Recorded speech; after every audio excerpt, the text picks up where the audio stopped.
Hi everyone, this is your grade 6 history, our past one, chapter 3 in the earliest cities. This is actually the continuity of your video 1. In the previous video, we have learnt about the story of Harappa, city layout, and the houses, drains, and streets. Yes, many of these cities had covered drains. And although you cannot see it, each drain had a gentle slope so that water could flow through it. It is called as house drains. It will join the main drains. Okay. The next topic is life in city. A Harappan city was a very busy place. There were people who planned the construction of special buildings in the city. These were probably the rulers. It is likely that the rulers sent people to distant lands to get metal, precious stones, and other things that they want. They may have kept the most valuable objects such as ornaments of gold and silver or beautiful beads for themselves. And there were scribes, people who know how to write, who helped prepare the seals and perhaps wrote on the other materials that have not survived. Besides, there were men and women, craftspersons, making all kinds of things, either in their own homes or in their special workshops. People were traveling to distant lands or returning with raw materials and perhaps stories. Many terracotta toys have been found, and children must have played with these. Nowadays, terracotta jewelries are very famous, right? The next topic is crafts. New crafts in the city. Let us look at some of the objects that were made and found in Harappan cities. Please refer page number 28 in your content book for all the terracotta toys, okay, and jewelries. Most of the things that have been found by archaeologists are made of stone, shell, and metal, including copper, bronze, gold, and silver. Copper and bronze were used to make tools, weapons, ornaments, and vessels. Gold and silver were used to make ornaments and vessels. Perhaps the most striking finds are those of beads, weights, and blades. The Harappans also made seals out of stones. These are generally rectangular and usually have an animal carved on them. The Harappans also made pots with beautiful black designs, such as the one shown page number 6, which is in your content book. Okay. Cotton was probably grown at Megraq from about 7,000 years ago. Actually, pieces of cloth were found attached to the lid of a silver vase and some copper objects at Mohenjo-daro. Archaeologists have also found spindle wheels made of terracotta and fines. These were used to spin thread. It was used in spinning. Okay. The next topic is raw material. In search of raw materials. Raw materials are substances that are either found naturally, such as wood or ores of metals, or produced by farmers or herders. These are then processed to produce finished goods. For example, cotton, produced by farmers, is a raw material that may be processed to make a cloth. Okay.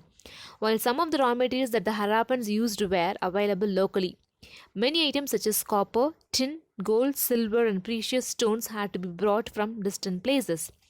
The Harappans probably got copper from present-day Rajasthan and even from Oman, which is in West Asia. Tin, which was mixed with copper to produce bronze, may have been brought from present-day Afghanistan and Iran. Gold could have come all the way from present-day Karnataka, and precious stones from present-day Gujarat, Iran, and Afghanistan. Okay. The next topic is food. Food for people in the cities. While many people lived in the cities, others living in the countryside grew crops and reared animals. Rearing of animals was a main occupation still now.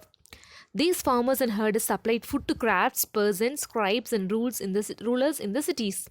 We know from remains of plants from the Harappans grew wheat, barley, pulses, peas, rice, sesame, linseed, and mustard. A new tool, the plough, was used to dig the earth for turning the soil and planting seeds.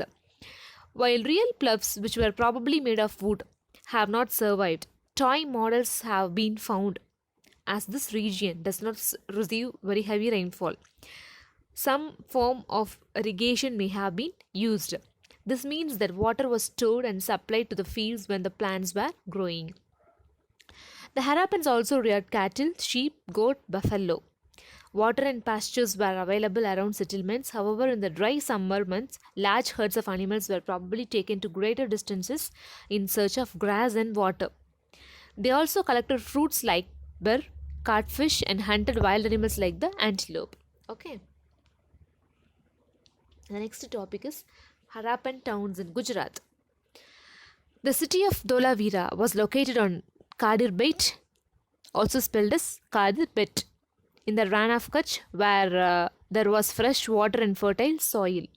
Unlike some of the other Harappan cities, which were divided into two parts, Dholavira was divided into three parts, and each part was surrounded with massive stone walls, with entrances through gateways. Okay, there was also a large open area in the settlement where the public ceremonies could be held, like festivals. Okay, other finds include large letters of the Harappan script that were carved out of white stone and perhaps inlaid in wood. This is a unique find as generally Harappan writing has been found on small objects such as seals.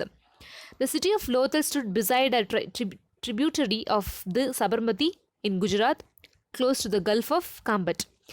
It was situated near areas where raw materials such as semi-precious stones were easily available. This was an important center for making objects out of stone, shell, and metal. Okay, the last but not the least topic is decline of civilization. So, the mystery of the end. Around 3900 years ago, we find the beginning of a major change. People stopped living in many of the cities. Writing, seals, and weights were no longer used.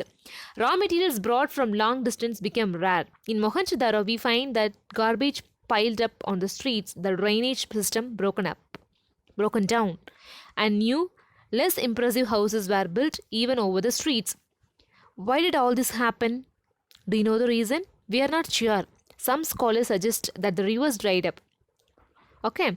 Others suggest that there was deforestation. The very first reason is rivers dried up. Second one is deforestation.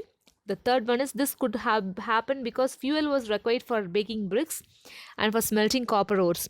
Besides, grazing by large herds of cattle, sheep and goat may have destroyed the green cover. In some areas, there were floods. But none of these reasons can explain the end of all the cities. Flooding or a river drying up would have had an effect in only some areas. So children, in the last grade 5, we have learned the decline of civilization, right? Same thing we are learning here in brief, okay? So, new cities emerged about 1400 years later. You will read about them, the emerging of cities in chapter 5 and 8, okay? Okay children, thank you so much for watching the video. Keep watching.